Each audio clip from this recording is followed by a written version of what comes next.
明かりか。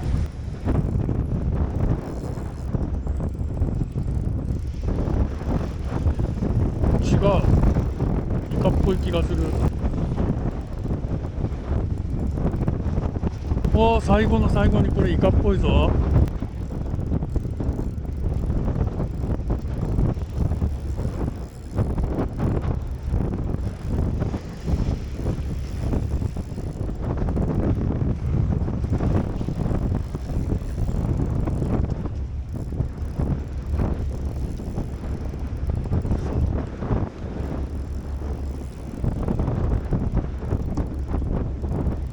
やっと最後だよ、もう最後の最後。しかも煽りじゃない？煽りか。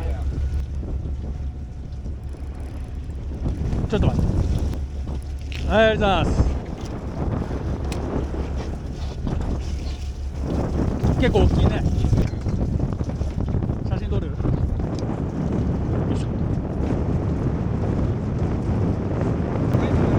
いやーよかったよ、最後に釣れて。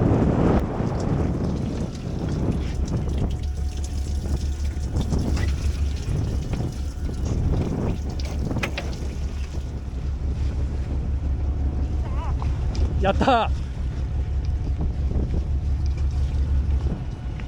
ー。あ、ぐんぐんしてるね。ようやくハゲちゃんも一匹一遍釣れました。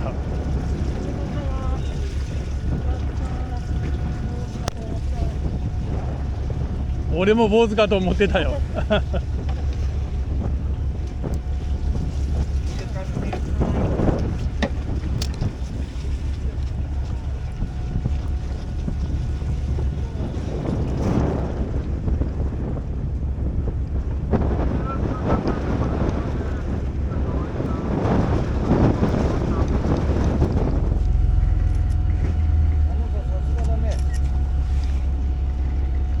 よかったよ、最後に。今